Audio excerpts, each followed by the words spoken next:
Alors, bienvenue, venez nous rejoindre pour cette...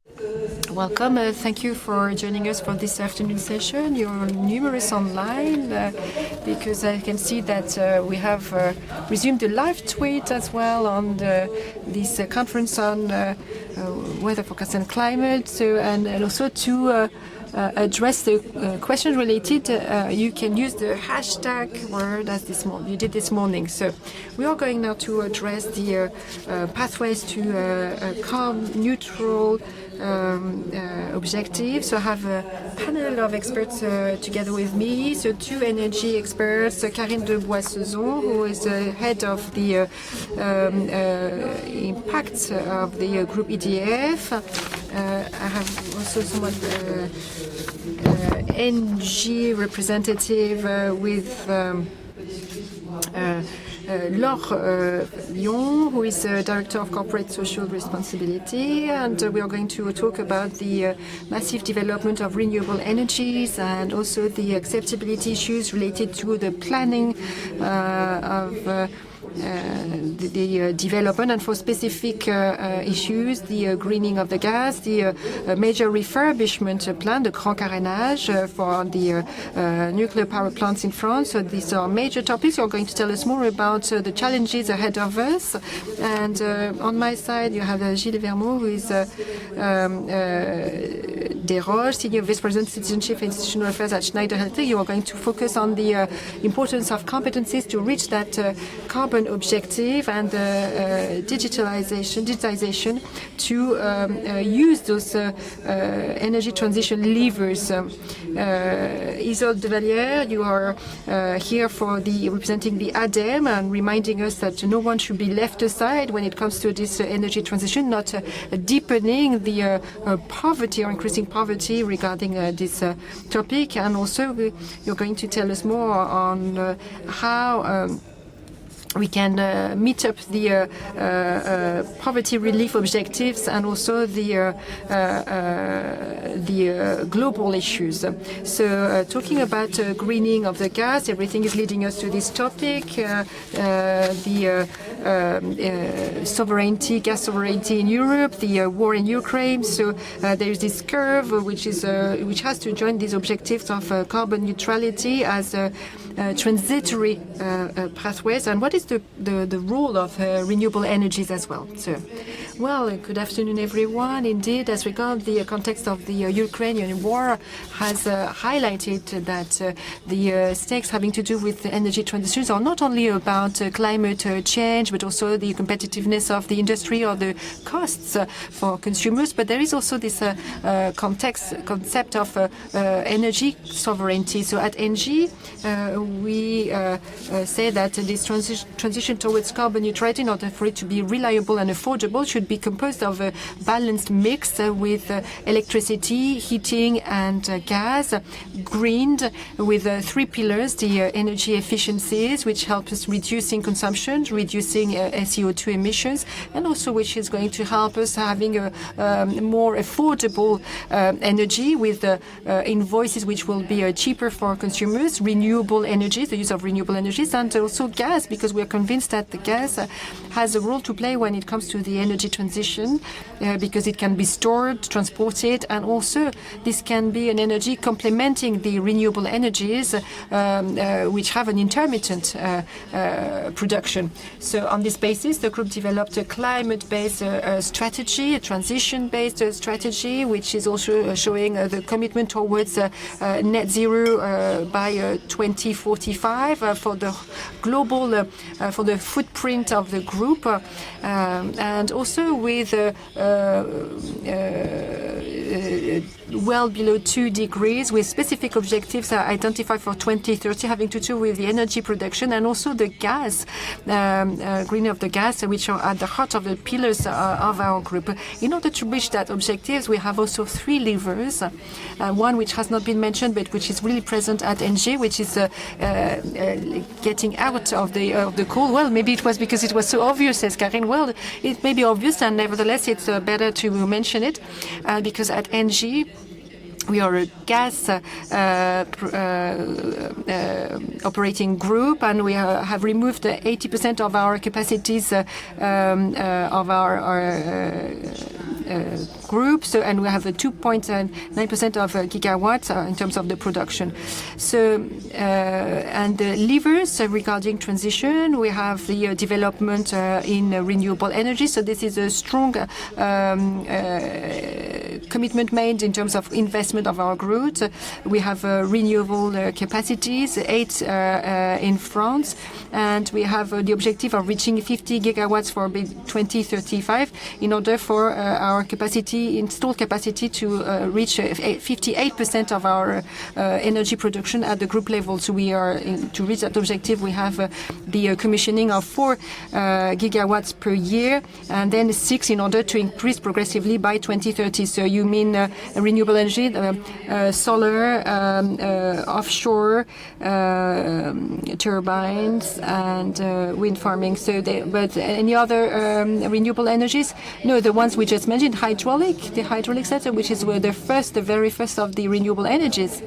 Well, we cannot develop it further, can we? Well, there are a lot of potentials, says Carine de BOISSEZON from EDF. In France, no. In France, in the 4, or at least the 6 scenario of the RTE, the French transport grid, we have this potential increase in the pumping station, for example. So we have also a portfolio in France, not as large a portfolio as EDF, but also in Brazil, where we are major stakeholders when it comes to hydraulic sector. And in France, we are the first developer of renewable energies. So for the onshore and offshore, so what is at stake for us is the acceptability, what we're going to address later on. And also there is the offshore wind farming, and we see in front that it's speeding up and increasing, and we have, if we compare with other countries, such as projects in Scotland, where we have projects which are quite significant, large projects, which is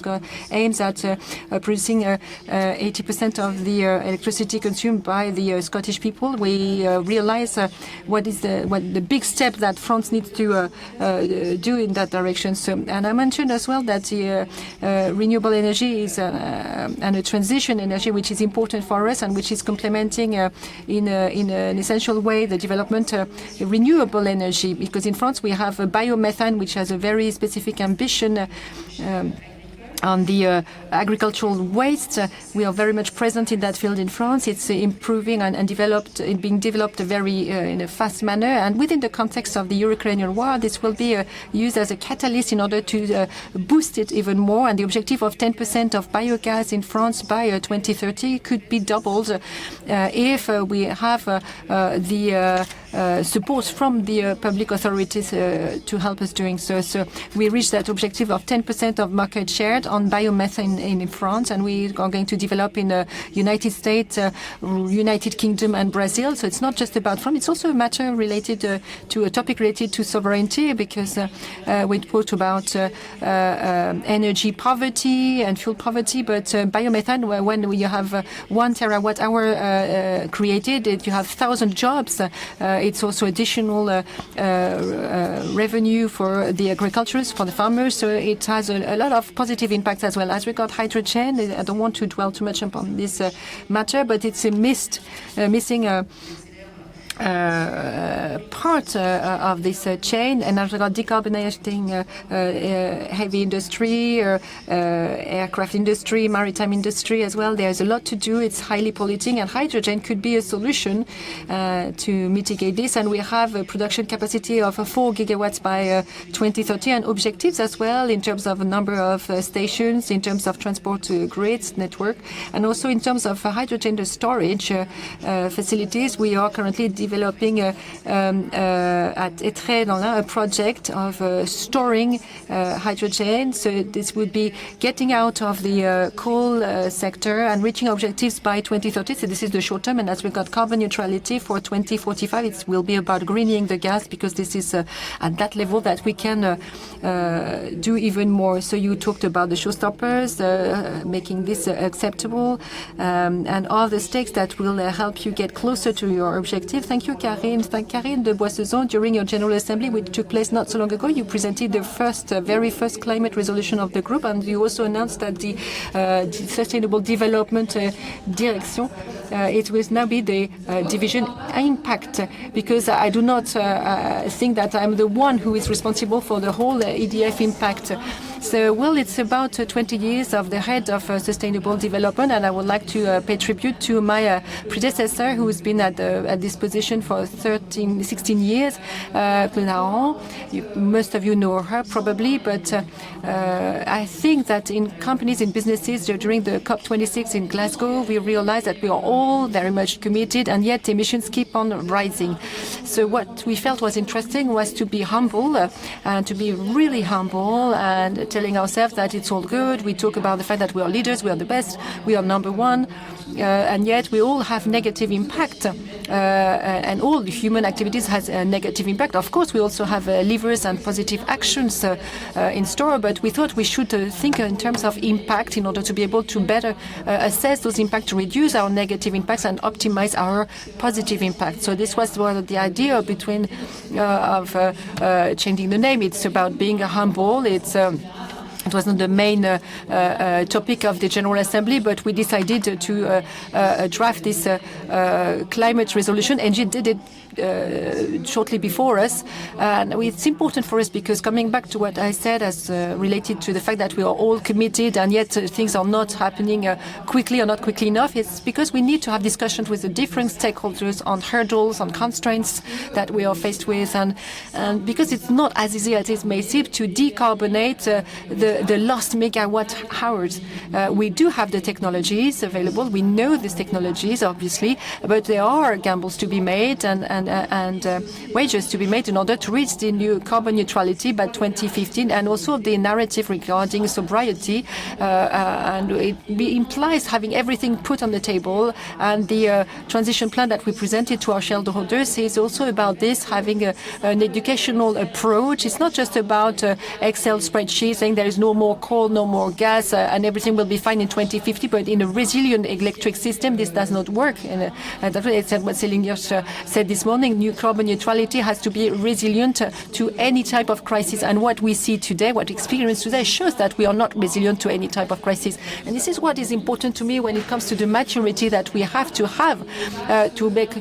put everything on the table, and not to just resort to naming and shaming. And it is trendy. Of course, you need to do so in order to make sure that businesses and companies change. The fact that EDF really grasped the scope 3 related to indirect emission, it's 60% of our greenhouse gas effect emissions, and our investments with Climate Action 100, before they lifted the 100 top 100 biggest polluters on the earth, and we realized that EDF was 77 or something like that. So no one expected EDF to be among the top 100 of the highest polluters, because when we look at the decarbonated electricity, we are very low. So, and yet we have 129 million of tons of emissions of greenhouse gas. So this is a responsibility, a liability, and this is our impact, and we want to work on this. So how do you work in order to reduce the results on the scope 3? Scope 3 is the hardest one to address, no doubt of this. So there are things that can be done at our level, and I think that there are things that are also very much present in the current narrative. So lobbying. So lobbying can be heard as something negative, but advocating, lobbying, is it something that you do in the same manner when you go to Brussels, to the Parliament, in order to have standards, to have directives and public policies which go in the right direction? So this is a role we have to play. So we say if we have to decarbonate uses, transport, housing, it implies that policies have to also foster this, a maximum of end uses, because not everything can be electrified. So this is a role we have to play, and a lot of our stakeholders, whether they be NGOs or shareholders, show how big is the gap between the official narrative of companies and what they advocate for at the political level. So we talked a lot about consistency this morning, and this is what we need to do. We need to show that and demonstrate that we're consistent between what we say we do and what we actually do. And also there are challenges when it comes to business model change, developing a heat pump. So this is a way to decarbonate the housings, and we need to invest and to find companies, startups or more mature companies in order to help them develop this technology to help our customers decarbonate their production, and then our clients have to know what is at stake when it comes to decarbonate. And Schneider and Gilles will tell us more, because we have a climate pledge which was launched several years ago in order to commit the whole chain of our suppliers in order to for them to help them decarbonate their activities. So it's a major challenge, because my scope 3 is the scope 1 and 2 of someone else. So at the end of the day, I will help them, because others also are going to address their issue when it comes to the carbon results. Well, we said that it's not we're not fast enough on the trajectories, we're not disruptive enough. What we said, well, we need to take stock of the situation, but there is no sanctions, no penalties. So we talk about the data, the fact that we don't have the data, but there's a real topic behind this. So we are publishing our greenhouse gas results, and we've been doing so since 2003. And if you do not follow up on some topics, then you're not managing it. So it's difficult. There are 15 different items in the scope number 3. There is still a lot to do on data, and it's all good. So it's good so that way, because you have startups working in that area on the data to do the carbon balance, and we need to be more disruptive on this topic. But there are still major things to be done, and which are going to be used in order to reach this decarbonation. We are going to talk about the digital technology and how this can build. But Gilles Vermot, what is one of the levers? And for example, at Schneider, how can we reach that objectives and this in due time? Olivier Vermot DESROCHES. I think there are 4 questions when it comes to the discussions we are having right now. The first one is, are we doing as fast enough and far enough? So progress, individually and collectively speaking, is possible. In terms of raising of awareness, but also in terms of behavior. The only issue we are faced with also when it comes to the lost information provided by the IPC is, are we doing things fast enough? And I think that the major discussion that we need to have, the debate we need to have, is that each and every one, individually and us, and all of us together, especially people with responsibilities within companies, we're not satisfied with the impact or the progress made so far, because we know it's not enough on the one hand side, and also because there is another topic which is being currently developed, and the development of this is linked to our change, even and transformation. Even if we are not numerous, businesses and companies who are here are world companies who have impact here, which have impact here and in the world. Not the same impact, because we have different histories. But I think that the first topic for each and every one when leaving this room is that we are not doing enough. And also we had this joke earlier on when I would like to remove the curtains, opening up the windows, not having any air conditioning, removing the lights, and it would be one step towards efficiency and sobriety. It's not much, but we are going to say it's not possible because I have a jacket, so I can remove it. But globally speaking, it's very important for me to say this to myself and to say this to Schneider Electric, because if we do not do this, and we're not going to do this, and yet we are addressing this topic. So let's imagine those who are not even concerned with this topic or addressing this topic. Well, we have a room here and attendees here and elsewhere who are committed. If you say that they are not doing enough, well, no, I do mean it. I do not do enough. I know what are my contradictions. and everyone has contradiction. It's always easier to see what others are doing, which is not consistent than ourselves. But the more progress we make, the more unsatisfied we should be. And if we are not satisfied with what we're doing, the more progress we'll make. What's the missing part? So what's missing? It's what's the missing link? It's not hydrogen, it's you and me. The missing link is to make sure that the energy should be considered as the other part of the economy. So that is to say, to make it move from the linear economy to circular economy. Let me explain. Today, when we talk about a lot of topics, we talk about circular economy with a consumer who is also an actor, a player, who wants to consume locally, differently, who wants to produce, sell, and to product a different type of economics. So when we talk about energy, we address it in a linear manner when we question only the ways to make such big volume of energy available when we need it. The business of Schneider, which is to make uses smart, is to develop a scenario not based on what we are produced and how and which type of mix, but which is based on how each consumer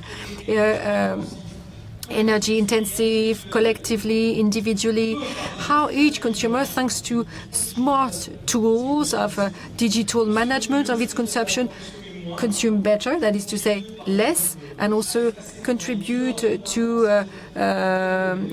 during the commuting times in France, where you have a lot of carbon emissions of the electricity, have an impact on the electricity, to give figures and to calculate the use of gas and electricity, and also to move from this type of electricity to a green electricity. So the second message I would like to pass on is that in order to contribute to this equation and to boost this equation, it implies for each and every one in the future, and the systems will enable this, and the European regulation and the French law are such that within a year or so we will be compelled, or will be fortunate enough, to buy electric vehicles in which we can charge the battery but also uncharge it. And we mean by that, and we have Linky, for example, we're fortunate this generation and the next generation will be in a position to have access to the battery consumption when the grid will not have enough capacity. So there is a lot of capacities stored. You can also use of the hydraulic dams. You have the in our daily life, you can also have a cooler fridge in order to no longer, when at peak time, to have access to you have need of electricity. So you have also the hot water cylinders. So it's a way to make people, consumers, move from the current energy consumption to a new type of consumption, to try and consume in a more linear manner, to make electricity predictable, for which we said it's intermittent, because if we can foresee and forecast it, we know when we can consume it and when we have to use it and produce it. And then the third aspect I would like to mention, one needs to dream. It's important for little girls, for example, to dream, but it's not just it's Mrs. Bourne who said this, our new Prime Minister. What is the reference to Carine to this little girl needs to dream? This is why you're referring to a little girl. Yes, not only little girls can dream about their future, we can all dream about a future in which we are committed. And it's very interesting, because when we look at the last 30 years, the impossible dreams have all come true. And if we were fortunate enough, if we are fortunate enough to meet up again in 1990, we would have dreamed the world of tomorrow without internet. And yet, at some point, the internet appeared, and we thought this would be a kind of complementing the fax, or maybe even more. But if we had been in this very room in 2000, and Carine, who's heard me, she knows this story because I've repeated it and it makes her laugh, but we would have thought about the future world without the digital world. and they would buy the digital camera, which would have been a complementary tool for our current cameras of the time. So, and if we were in 2010, sorry, I forgot about the smartphones, but nobody waited for the smartphone number 13 to have something of a good quality. So, and if we had been there on 2010, people would say, well, it's very nice, your solar energy, but 10 times more expensive than the electron-based electricity. So, but in the world, it's at the same price, at parity price. So it has drawbacks, it has benefits, but it's at parity level. And I can bet that in 10 years from now, you can find that the solar energy will be at parity level. So each of these examples I mentioned are technological dreams. So you need to think about, you give everything to sobriety, to the way we behave in a responsible manner, and we need to invest in the solution-based agenda and think that in the 20-30 years to come, because very often we mention 2030 as a milestone and 2050 as a destination, we are going to live on technologies which are not even present today. So this means we do not need to extend the ones that we have now in this transition world. But I think, and it's something I'm inventing, but I think that in 10 years from now, you will have no more roofs in the world that will not produce energy. This will be a huge energy production surface. All vehicles will be electric vehicles, at least in OECD countries, and that we have here energy consumption reserve, which will be quite considerable, that we will be in a position to have a communication between all these technologies. And I will give you an example in what is already happening in South Korea. But the people will say this is no longer ask your dishwasher to start in 2 hours from now. We will ask the dishwasher to have clean dishes at 8 o'clock in the morning, and to start the dishwasher at the time which is the most relevant regarding the production of decarbonated energy at night, for example. This is something which has worked for a lot of things in the same manner. So I think, and to conclude on this, we all have to make efforts and to raise awareness on this more specifically. And also there is the myth linked. It's about the consumer who is on this path of energy, who is not as committed and not as much a player as others. And we need to make sure it's the case in the future. The technology, new technologies will change this sector. And fourthly, I'm not a director of sustainable development and not a director of impact, but I'm a director of the citizenship, because at Schneider Electric we think that it's all good to care about the climate, because this is really the challenge of our century. But in the coming years, we do not address the inequalities in countries and within the countries. With 1 billion of inhabitants on the earth, we do not have access to electricity today. Then if we do not do so, we'll have even harsher crises in the future, faster crises. And at the moment, I guess you're all also paying attention, as I do, to the call of some students who are no longer single individuals against others, but who represent other students, that the young generation is compelling us to look at those climate challenges, and also, even if it's not enough for this generation, the society challenges and social challenges. And my company is trying to find solutions to secure electricity access and also to reduce the energy consumption for the 10% of people who are faced with the energy and fuel poverty. And we have led projects with other partners. So this is a key topic, because if we do not address the human side at the heart of this climate battle, I guess that we will not address properly the climate challenge. Thank you very much. To touch on precariousness, I'm turning to you, Isolde DEVALIE. You are project leader for energy precariousness with the ADEME agency. What are the numbers for precariousness in France? What are the trends in your monitoring work? Some numbers will be showed here. So energy precariousness on the left-hand side, key figures. I don't want to drown you with numbers, but each with their own dreams, we could imagine and invent the next generation dishwasher, but there are 4.8 million buildings with no proper insulation, with a disastrous thermal performance. So before we go into full technology solutions, which will provide smart solutions and intelligence, we first work on the buildings of the poorest to provide affordable energy for the greater number.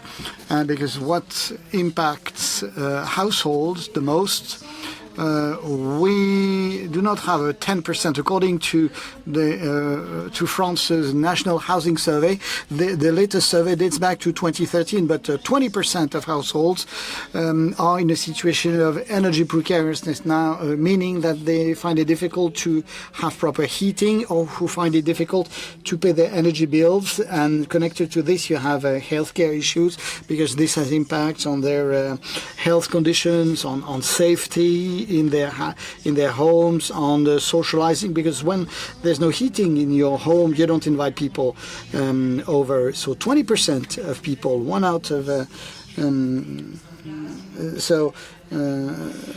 5. There was a so-called price shield introduced during the COVID pandemic, which made it possible to help these low-income household. So there was the so-called period over the winter, which in fact had the power utility not evict people if the energy bills are not paid, but at some point the energy bills have to be paid. Between November and March, people are protected from eviction. So this period of non-eviction has been extended. Now we'll wait for further analysis to be done post-pandemic. But to be true, there are more households who find it difficult to live in precarious conditions. And when you see the number of requests for assistance to charities and to the regional councils for urgent help and supports, you realize there are a number of households who find it difficult to embark on this virtuous energy transition, because they don't have affordable housing and they do not live in bearable conditions. So I'm giving you these numbers. Now, the National Observatory of Energy Precariousness, quote unquote, ONPE, was a body set up after the so-called Grenelle de l'Environnement, this so-called all-party conference on environmental issues, which was set up, this monitoring body or this observatory, to identify the issues and to try and come up with solutions to fight against the rising price of energy, because for the last 10 years, and we know this, the cost of energy has been increasing versus the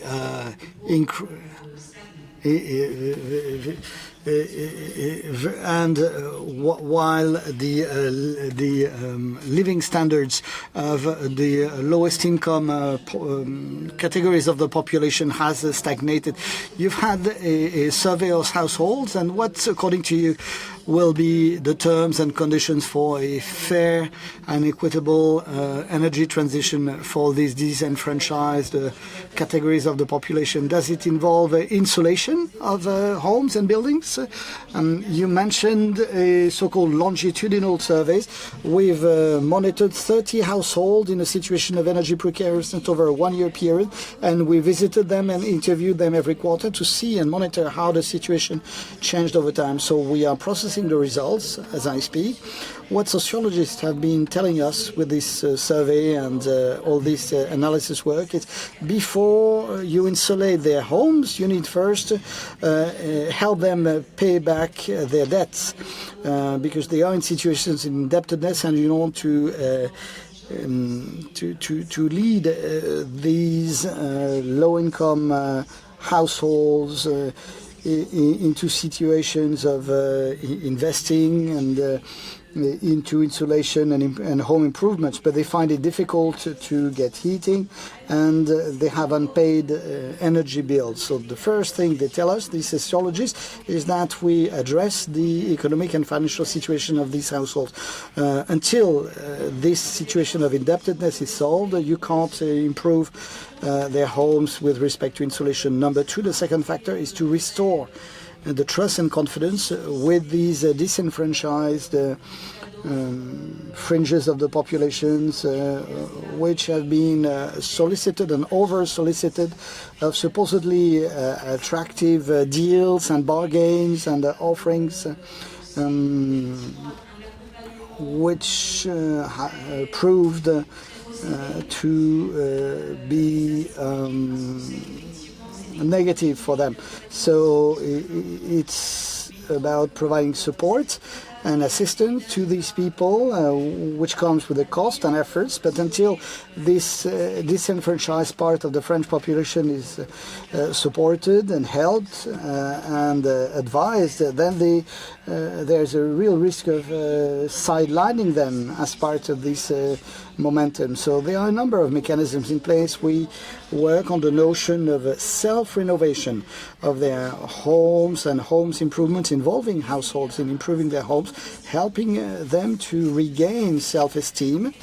The idea of them coming to get food vouchers and help with the social workers is not a nice idea, and is deplorable. So we work on helping and supporting social workers, educating them so that they can support these disenfranchised people to make sure that energy transition, environmental transition is bearable and is developed in a situation of mutual support and solidarity. So, turning to you, what is the concrete action you take to support the most precarious fringes of the French population? Now, I won't dwell on the improvement and renovation of homes. I understand your point about first paying back the debts, but we believe that with respect to renovating homes, this involves renovating the heating systems, central heating systems, having solar power heating systems,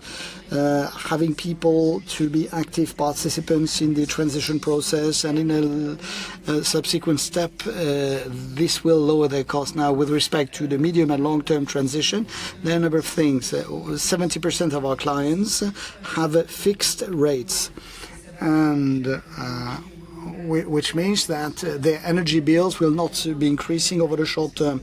So after the fixed rates period is over, there might be sharp price increases. So we need to explain what rates will be offered to them, what they mean. This can be a real issue.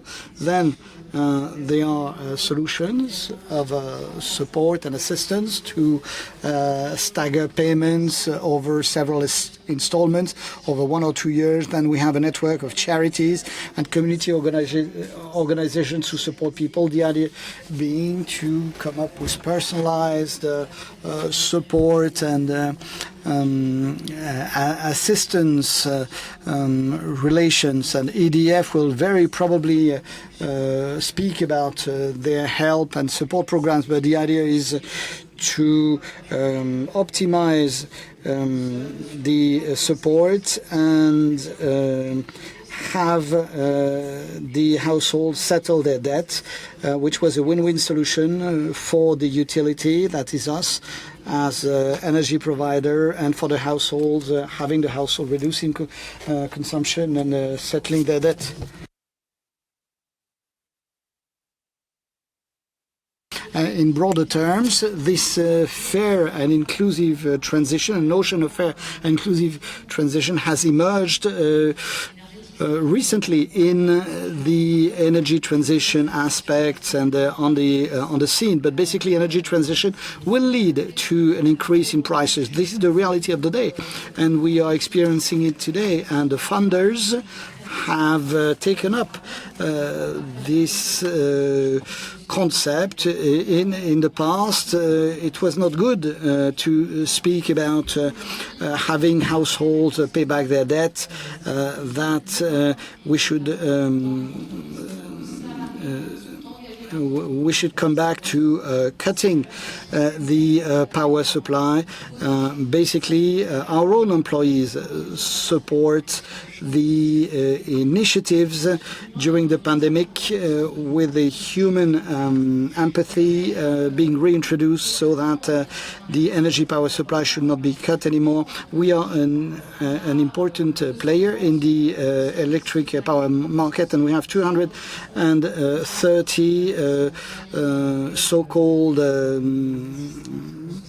solidarity and mutual support coordinators. These are employees who work with social workers, in fact many female social workers, many ladies in fact involved in this. And what Isolde said is very true.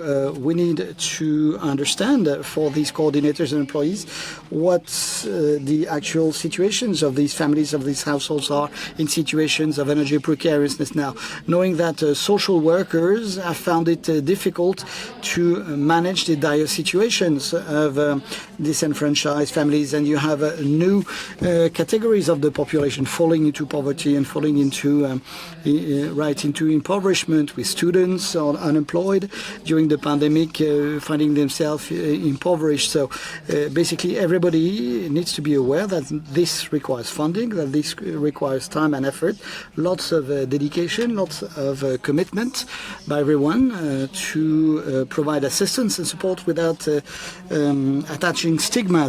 And we organize conferences on so-called eco-gestures, and whether it was relevant to ask these disenfranchised families to put a top on their boiling water.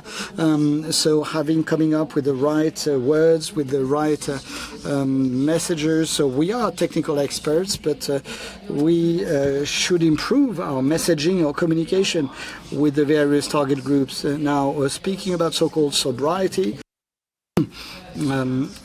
should businesses go down the sobriety communication line? Last winter, we launched a campaign called Put on Your Jumper, quote unquote, encouraging households to lower the temperature levels in the households by way of reducing the consumption levels. And the response we got was that we needed to increase the load in our power plants and meet the demand. So it's a question of changing the paradigm so that we gain credibility when we discuss all these issues, which are very sensitive issues. We know that if we lower temperature levels by 1 or 2 degrees across the board, we will be saving energy for the next winter where things will get tough. This due to the Russian-Ukrainian crisis. I was on my telephone because I was looking at something here. We need to get inspired by what is done elsewhere in the UK energy system, and I don't want this to apply to France. The UK came up with a very interesting approach for 800,000 impoverished households. NRPCT is the utility subsidized the setting up of photovoltaic panels on the roofs of their homes, which was subsidized, which wasn't paid by the household. Energy consumption was reduced by some 260 euros per year, i.e. about 1/3 of the costs of their utility bills. And by doing so, they engaged in somewhat of a technical approach, realizing what energy efficiency was about, and engaging in an approach of learning and developing. And Schneider Electric Foundation, with its so-called Unicity campaign, worked in disenfranchised neighborhoods to help impoverished families to do simple gestures like defrosting your freezing unit in your fridge to save energy. So I'm very interested by this out of the book thinking and analysis, it's interesting to realize that even for impoverished families, you have a solution whereby by setting up photovoltaic panels, you reduce the energy consumption level, you reduce the energy supply footprint in the poorly structured UK energy system, and you help them to be active participants in the energy transition. And also, an additional point is that Schneider sells digital solutions to monitor your energy consumption in your homes, including to the most impoverished solutions. And I'm convinced that the most impoverished portions of the population could be using these capabilities. And those who use these capabilities, enabling them to adapt their consumption level in buildings which are poorly insulated, whereby they reduce their consumption levels by some 20%, improving their out-of-pocket money. This could be valuable. So a company like Schneider Electric, which is not a power distributor, could believe that we don't need to engage in full-out technology, but technology can be used for impoverished families and the youth. When they started businesses, these businesses are very often social businesses using digital technology, and a young startup company called Ticket for Change is a good example of that. And there are many more examples I could say. But by way of conclusion, technology can be used for impoverished families, and we do this by providing technological solutions in Africa, not using solar power solutions locally, but using solar power controlled and monitored from a distance remotely. And our three companies here on the panel have solutions to provide in this respect, and have invested in this domain, and have been investing in tech startup, which have provided solutions. So we need to work on the three fronts and be caring and be attentive, looking into what's happening and what's being done elsewhere. Okay, let us finish this session on precariousness. Let me pick up on what you said. To me, the two fronts, what Carine said and what Gilles, the VERMOT DESROCHES said, combine and converge. We as businesses find it difficult to position on the story of sobriety, because we are not supposed to specify what's good and what's not good, i.e. Reducing your temperature level by 1 or 2 degrees. But when we provide technological solutions to monitor consumption levels, this is where and when we can have impact, and this is where the message goes down more positively. Our role to play is not to be a specifier, but to provide the tools and systems for the consumers to take and move towards more sobriety, quote unquote. Yes, Isolde, what do you think about all this? Well, I fully agree with everything which has been said, except that my concern is that as and if we focus on best practice, and as and if we focus on the idea that we need to better monitor, better control, supervise your consumption levels, you do increase the level of awareness, and you do empower the citizens and the households. But basically, you save a little bit, but you don't save so much in homes where you have no insulation whatsoever, where you don't have double glazed windows, and we need to be quite watchful and avoid top-down specifications, you know, you must do this, you must do that. First, they need to be equipped with well-insulated homes. I disagree with this. And I've been working with charities. I've been working with disenfranchised neighborhoods. I went in disenfranchised neighborhoods, met with impoverished households, with poorly insulated buildings, which the state should have intervened and have improved their homes. When you come up with the technological solutions, you reduce the energy bill by 20%, you increase the out-of-pocket money, which can help them improve the solution. The very linear idea is saying that the impoverished people don't have the means to get to self-help and to improve their situations. What we first need to do is to improve their buildings, and once we've improved the conditions of their buildings, then they can improve their homes. This is a little bit like the cherry in the cake, but I can tell you that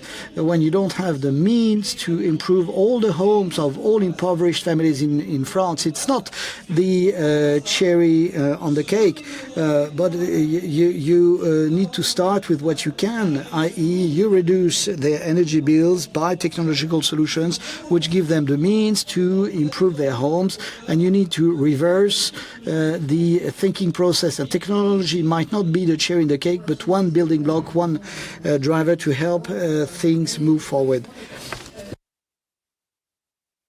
There's a tool which can be of interest to prioritize the most energy consuming items is GeoDeep. Enedis was a data provider, ENGIE as well. How can we use and manage data smartly to prioritize their use in emergency situations? Well, EDF has done the same as well. I think that fighting energy precariousness is a question of bringing together all stakeholders, all partners, be they in the public and private sphere, to work together and come up with intelligent mechanisms. So I'm not against tools at all, because for a number of months we've worked to develop a tool to identify the situations of energy precariousness, which we've made available to all regions in France, all cities, which have made it possible to identify to the very local level areas where you have impoverished households in situations of energy precariousness, who find it difficult to pay for their heating bills, who pay for their gas bills, for their petrol bill. So this is a great tool that we have developed, and a number of local governments have told us they wanted to use this tool because it can help them identify these situations and to invest and channel funding into these areas to take action, to respond, and to renovate in a more massive yet precise manner disenfranchised neighborhoods and with families in precarious situations. The name of the tool is called GeoDeep, G-E-O-D-I-P.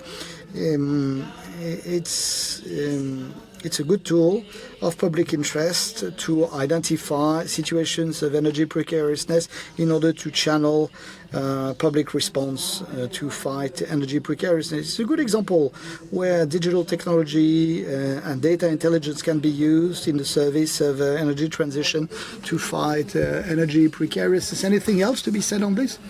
Well, I want to speak about mutual support and solidarity existing among our clients. We've launched a campaign to donate energy with the Abbé Pierre Foundation, i.e. when households pay their electricity bill, you can donate energy credits, which equate in number of showers for impoverished people, or so amounts of money to help them pay their energy bills. So these are the positive initiatives which can be thought of when you want to engage and help. There are so many questions. Should we take the question from the audience? Let's start with the audience now. So turning to you people. Yes. Do we have someone who can bring the microphone? So please come to the front. There's wiring, so be careful. Thank you very much for giving me the floor. My name is René. I'm a retired engineer. I would like to thank Meteo and Climate, the organizers of this forum, for this great conference. Then what we've heard today is basically how to be extending our current lifestyle while reducing the carbon footprint. But there's an alternative.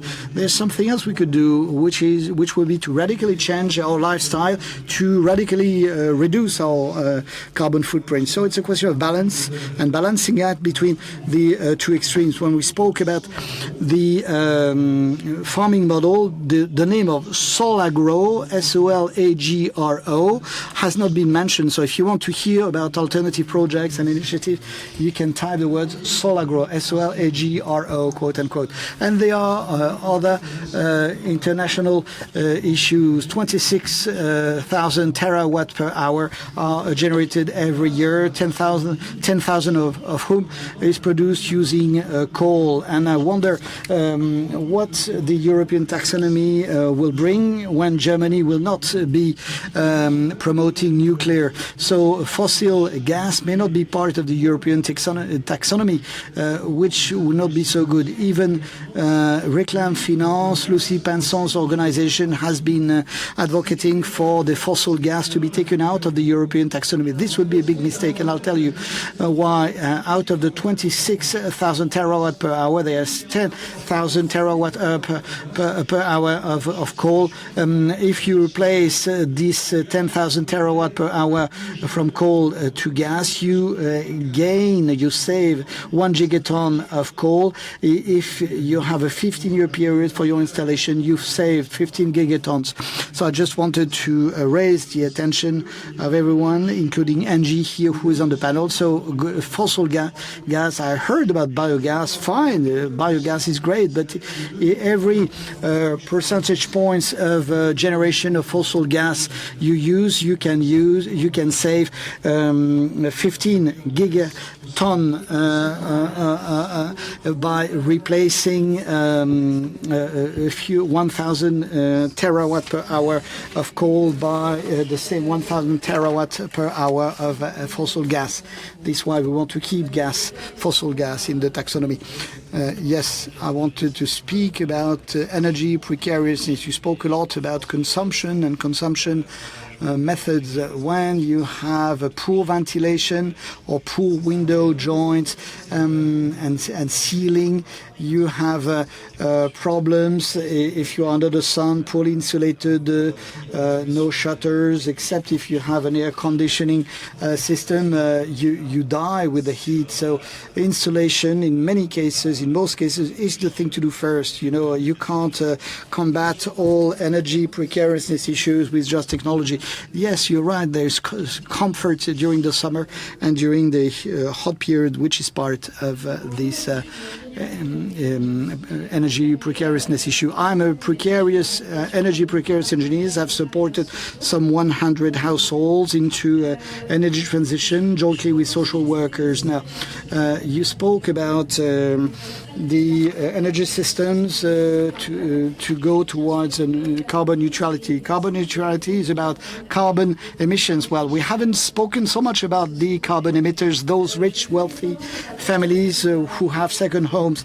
I saw the deployment of tablets for the most impoverished families with some degree of success. The question I'm asking is whether we shouldn't be targeting those greatest emitters who are not the most precarious portions, those who have the greatest number of square meter per person, those who have second and third homes. So I don't have any specific question on that, but when you speak about the order of magnitude of those large emitters of carbon, I think we spend a lot of time on the most impoverished portions of the community, which is good because really they are in dire situations. I saw that in my job. But if the goal is to reduce the carbon footprint, I think we should focus on the wealthiest, and we should be talking about social and tax justice. And this is a current topic and a topical issue, redistribution, because 10% of the wealthiest have been emitting 50% of CO2 emissions in the world. Yes, not just talking about France. We are part of the 10% of the wealthiest, all of us here in this auditorium. So energy precariousness in France may be different from in India and from other regions and countries. You are the specialist here. I'm not certain we have what it takes to discuss this, but social and tax justice is of importance, how to redistribute things. My name is Vincent Piercher. I worked in the Ministry for Ecological Transition with the French weather forecasting system Météo France. You touched on the industrial and manufacturing needs and requirements. Is there a challenge with respect to what businesses should be doing? Concrete producers, glass producers, steel producers. Can you shed light on that? You've spoken at length about the building and construction sectors and the individuals is of importance, but the big businesses are of importance in this sector of the industry. Second question: do we have a sufficiently clear view and vision and visibility on the potential of renewable energy in France? Can you give us some numbers in terms of quantity of terawatt per hour, in terms of variability? Can you assess what is reasonable to be done?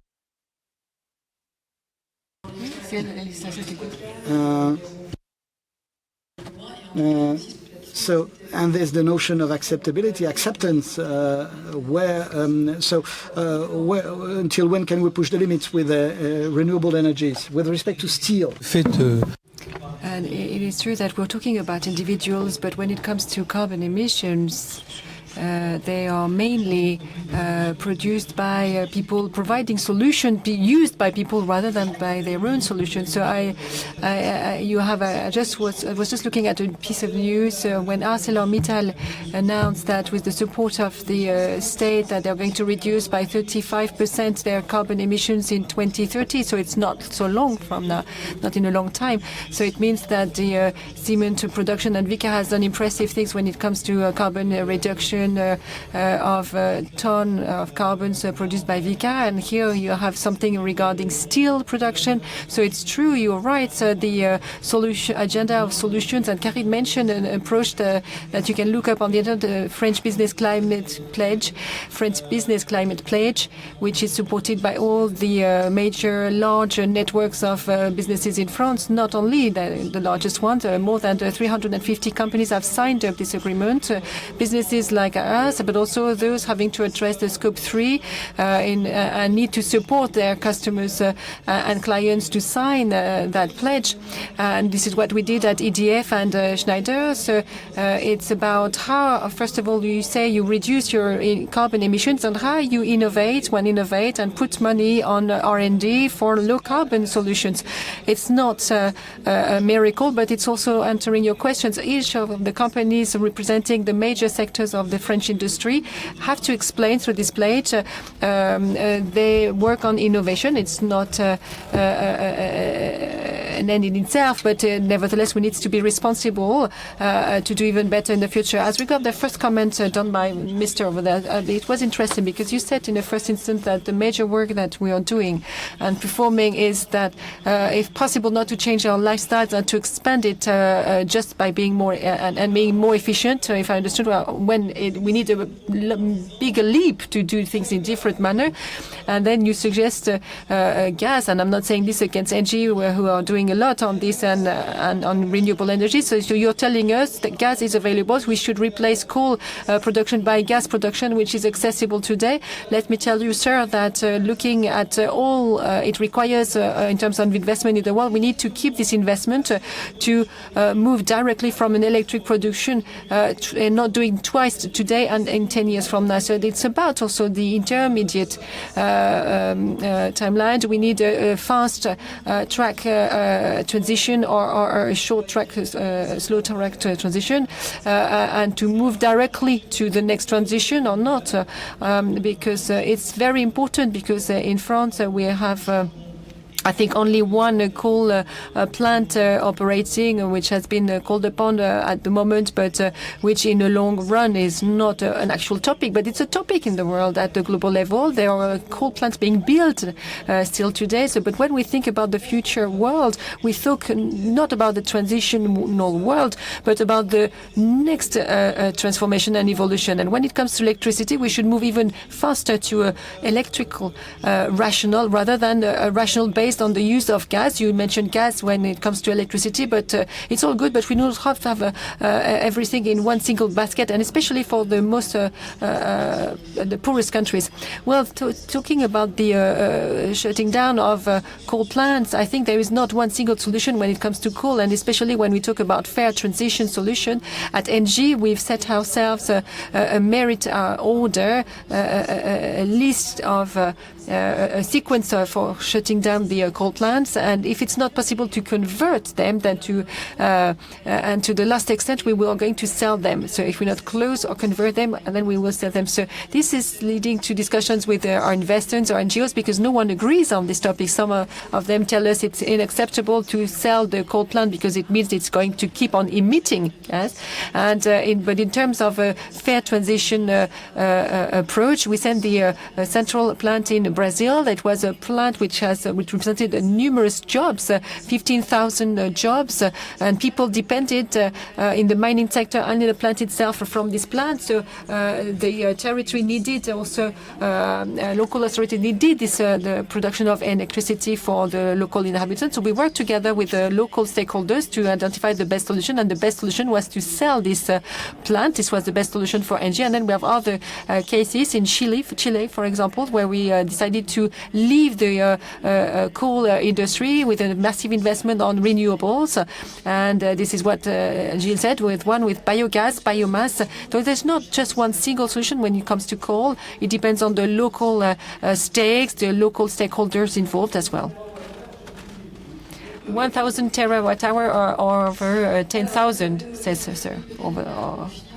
Well, to conclude on the renewable potential, I think that we are the three of us saying about the same things, that we are in favor of a diversified approach and diversified solution, not to have one single solution. The positive news is that because in France it's between, we end up talking about renewable energies and nuclear energy. So in France the electricity is already decarbonated, and the real challenge is about the fossil in other fossil-based energy in other sectors, agriculture, transport, as we said, and all the other sectors. But we are all committed, and we invest a lot of financial means to develop renewable energies. But I think this is also a change of paradigm. We talked a lot about climate. We talk about biodiversity. This is also emergent topic, as climate is. And then replacing an electric thermal vehicle with an e-vehicle, it's decarbonating, but we are also impacting other physical limits of the planet. So this is mean that it's not easy. What are the industries we are going to secure when it comes to decarbonate? And when we are going to talk about solar panels in some areas in China, for example, so we are addressing other topics. So this is complex when people say to us we need to do a lot of renewable energies, and also the acceptability. Laure mentioned it. From ENGIE, we are very far to develop the renewable energies if we compare ourselves with other regions in Europe. If we think about offshore wind farming, especially when we are talking with the fishermen in terms of acceptability, biodiversity, we have difficult discussions. Should we do it close to the coastline or more offshore? So this, we are all impacted by this change of paradigm, and this is the business model as well. And also planning. Planning is a very word which is trendy, but it's also a very important aspect. How do we plan? How do we make sure that people are also players of the decision-making process? And we've seen that this is a state-regulated area, but people do not want to make do with the choices made when it comes to the energy of the future. And it is a real topic, yes. So we have this issue, we've addressed it. There are questions online, and also the biomethane carbon footprint. Hydrogen, is it a good solution? This is a powerful solution may be, well, this is an energy vector, so if it's produced with a fossil fuel, well, it's useless to do so. We need to have a decarbonated hydrogen as well initially, and the output is very low. So therefore, we think that it should be used only for uses that we cannot electrify directly, such as the steel industry. We talked about transport, heavy transportation systems, but it implies a lot of electricity. So at the end of the day, it is leading us back to sobriety. When you have end users, to who do we allocate this decarbonated electricity? When we talk about our, as the engineer said, we are going to heat a sauna, a hammam, or a hospital. What are the actual needs? To whom are we allocating this? Hydrogen has to be used in a relevant manner. How do we regulate those choices? It's not easy either, comments Carine. So question on the scope number 3. Can we have an example of greenhouse gas emissions of EDF on scope 3, and how do you communicate on your net zero carbon ambition towards the wider audience? Do you have any communication on this topic? One example of scope 3, what we're doing, buying and purchasing electricity to sell to clients when I do not produce my electricity in the US. For example, the energy mix is stronger in the US than it is in France. So this is leading to scope 3 emissions. The gas combustion sold to my customer is also producing scope 3 or leading linked to scope 3. As I'm a major producer, so it means that I have a very significant carbon footprint. So, but it's difficult, but a lot of companies are blamed for doing greenwashing. I guess you have seen the Advent calendar, which was a company of greenwashing. So we were all hoping for not to be on this Advent calendar for doing greenwashing, and it's showing a commitment. It's all good to spread a good word, but the service petrol station is carbon neutral, and other aspects are carbon neutral. But how do we reach that objective? If it's only to compensate for the difficulties, if we say, well, for in the future for your grandchildren it will be all fine. No, it's not sufficient. What are the means implemented? Is it reduction before compensating? Even if we do need for compensation, we said we are going to need it, but high for hydrogen, we need to use it for what cannot be reduced. Reducing is very important, reduction is very important, and communication on the part of businesses on carbon neutrality is very complex because we are looked at and observed. And when you talk about carbon neutrality, you have 12 footnotes, 12 lines of footnotes, and you lose some of the customers. So it's not easy to communicate on the scope number of scope 3 and to standard people on the street. So as you probably experienced this way if you went on the underground, the collective, the association of Écologique has launched a campaign in the underground.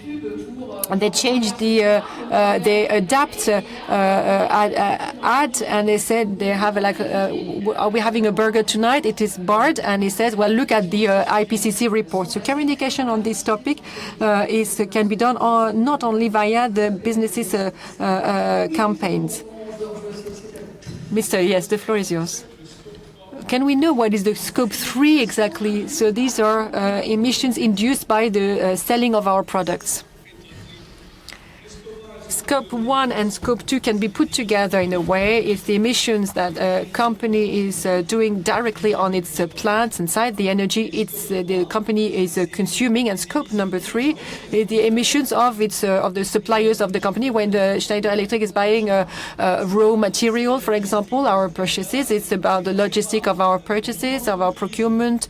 If it's not my own company, where we are located is emitting gas, or my electricity provider emitting gas, direct emissions for Scope 1 and 2. So Scope 3 is the upstream or downstream emissions. Schneider Electric has a carbon footprint of 80 millions of tons, only 12 within Scope 1 and Scope 2. So that's what we actually emit on our plants and sites in the world. 30 among our suppliers. We have a reduced program. We are aiming at reducing reducing by half the emissions of our suppliers. It's a bit complex because, we have also our emissions depending on the emissions of the grid country per country. So if we sell in France, we are good. If we sell to other countries, it's more complex. And if we support energy suppliers to be greener, our own carbon footprint will be greener as well. So it's as if you would have to add the carbon footprint of your TV set or of your computers.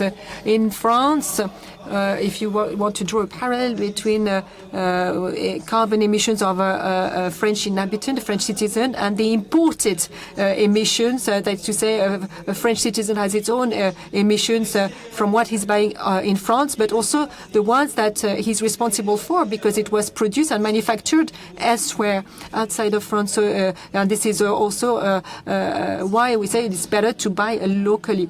And if I may add, the carbon balance is something, or footprint is not easy, and I could pick up on the scope 3 of ENGIE because there are other things implied as well. But we were faced with challenges with our customers, but also with our employees, because when you said you want to be net zero in 2045, then you need to explain this to everyone so that everyone can understand what it implies and what are these compensation topics, what is possible, what is not possible, and it's not easy to do. So we even developed a sustainability academy, and the topic of this, main topic of this committee is about the commitment of the employees and the university working hand in hand to explain this to all the employees. And for a group such as ours, we want to ensure that everyone understands and goes in the right direction, communicates in the right manner, in the correct manner on this topic. So I think that it's really a complex topic, and it's a topic which is very important for companies, and we have 32,000 employees at EDF who developed this fresco that you've seen outside, and which is a tool which help understand the systemic stakes, and also it's a way for us to address the topic of greenhouse gas effects. Good afternoon. Thank you for your presentation. My name is Carine and I'm an engineer, but I took this question as a citizen. I work also in the digital sector, and I love digital solutions. I think it's very interesting, but as a citizen, sometimes I see nonsense happening. So, and I would like to have your point of view. Two examples I would like to mention. When you live in Paris, in a shared household, you pay your heating system per square meter. So if you want to invite people to heat at a higher level than what they need, one wouldn't do it in a different way. So why are we ended up in this situation? And then there was a survey done by the ADEME showing that when financing the energy refurbishment or restoration based on the means and not on the results, I think, if I'm not mistaken, only 25% of the fundings led to a reduction of the emissions. So why do we not move on to a strategy which is based on results of the refurbishment, restoration, and not only about replacing the materials? So the first part of your question is highlighting these smart meters as well, and you also have households in buildings in Paris where you pay according to the number of square meters of your house, of your flat. So it's good. It's not encouraging in saving the heating consumption. So the only solution would be to move on to electrical heating. Why? Because if we have this approach, it's because in these shared houses, very often they used to have boilers in one location in the building, and the consumption is very different if you're living close to the boiler, who would like to have a cool flat, and the one who is further away would like to have a warmer flat. So when these type of systems were planned, they had to take on board this difficulty, that is to say that the consumption is different whether you live close to the boiler or further away. So it would also be unfair if it was done differently, because the one living close to the boiler, who can always turn it off, but as he's living close to the boiler, he's feeling the heat from the boiler and would not pay anything, and the ones living further away would have to pay more. So, but it's right what you're saying, but there were even more unfair solutions. So if everyone is well insulated and everyone has an electrical heating system, then they will all pay according to their own consumption and actual consumption. But it's a different type of heating system, indeed. And as the ADEME says quite often, when you have a system, the most efficient solution is not maybe to replace it with another system. Sometimes you need to let transition happen with a solution. I think this was an advertisement campaign of the ADEME in the past, that one should not replace all the bulbs at once if they were still working properly. So yes, and maybe I can pick up on this and complement this answer. In our surveys, in our studies, we realized that the collective heating system was preventing also fuel poverty. And therefore, for people having more means, more financial means, and who do not want to pay as much and who don't want to pay for their neighbors, it's unfair. But for people who are wealthy enough and who are happy to have a comfortable and warm flat, it's quite nice. So it depends in which position you are, actually. And regarding the restoration, these rebound effects are quite complex, actually, and these are actual questions that you're raising. When one can heat one's flat in a proper manner, of course you do so, but in the past you had to maybe sometimes refrain yourself from doing so. So of course you have more comfortable life, and it's also a benefit in terms of health. The Shared Up has a study on this about what is the benefits of health spendings if you renovate, if you restore a flat. And if we take on board the side effects, what is the cost-benefit balance? So there is a topic we have not addressed yet. It's about competence. We talked a lot about evolution, transformation, challenges, stakes, but are we able to do so on the competences as well? I know this is a real topic for the EDF fleet, for example. Yes, it is a large and broad topic, actually, nowadays. If you say, especially also about having more women as well. We do not have enough women in these transition-related jobs, and this is something which is a matter of concern for us. And we've been therefore looking at this topic for quite a while now, and to do things, take actions, so in a tangible way. For example, welders. So we have. We don't have enough welders, for example, on the nuclear fleet. So this is not the type of welding you would do at home. So it's about nuclear safety. So we're talking about very sensitive topics. So we decided to set up schools, welding schools. And currently we are setting up and creating schools to address this topic of the lack of competence available in specific areas. And I think that Carine, you mentioned, or Gilles, you mentioned as well the students of the Agro-Paris-Tech, because it was in the news, but this is a global topic. Asking ourselves, do we run the risk of having young talents not wanting to work in companies at all? So this is a global challenge. We need to be cautious and make sure that we keep on having committed employees in our companies. So the young generation, if I don't want to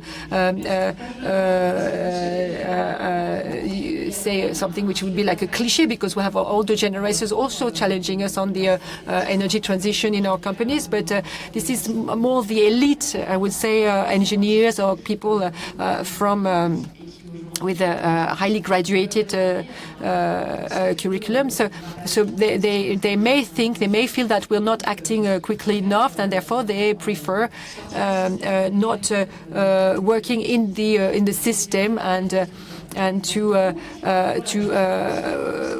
not to work for those destructive businesses, companies. So we have a collective, an association of employees. At EDF, it is the Réseau. 800 employees have decided to remain within the companies, but they are pushing us in order for us to act even more quickly.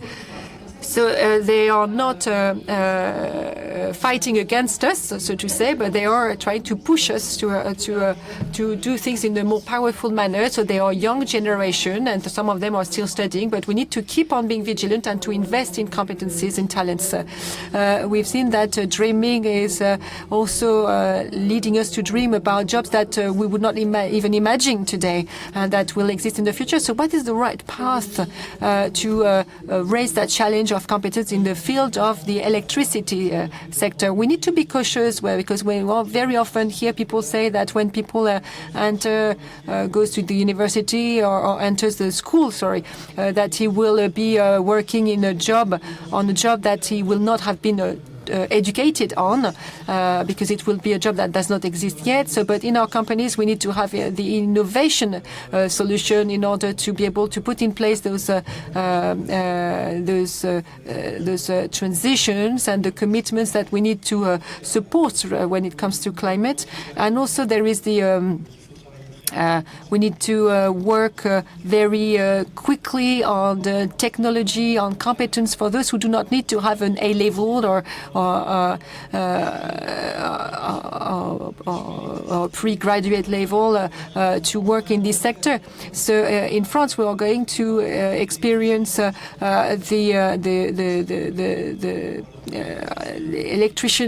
electrician technicians who are going to retire. So we're going to really be scarce of these type of jobs. This is a job which can be done by men and women, actually. It's not that complex, but with also the smart building nowadays, the difficulty you will have in the future not to have accessible solution, but someone who is competent to install it. So the solutions will exist, and there are already existing solutions, but the problem is now about fitting it, maintaining it, and all these jobs when it comes to renovating buildings. When I was mentioning electricians, but we could mention other jobs and see how in our societies, because after the COVID crisis, we talked about salary raise of nurses, of teachers, and the work they perform is not at the level of the salary they get.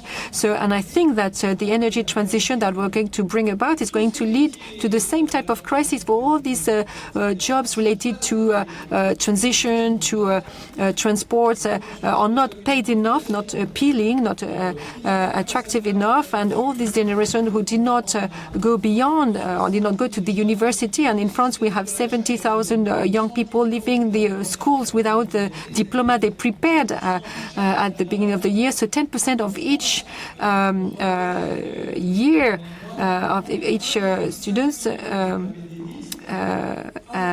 is living without the diploma they prepared, and 1.5 million of people between 18 years old and 30 years, so more than 100,000 people for whom we've lost track. They are not being trained, they are not, as they don't have a job, they're not at school, and for many reasons, and we could have a whole conference dedicated to this topic. There is a real work to be done, because in the same manner that what needs to be enhanced following the COVID, the energy transition should lead us to perform the same work on job acknowledgement, job recognition. A lot of training could be done with accessible competence and the competence of tomorrow as well that needs to be prepared. One last question, maybe? No, did we manage to cover all the questions on time, even online? I think that we had enough time to address all the questions. So thank you. Big thank you to all of you. Thank you for being with us and being part of this discussion.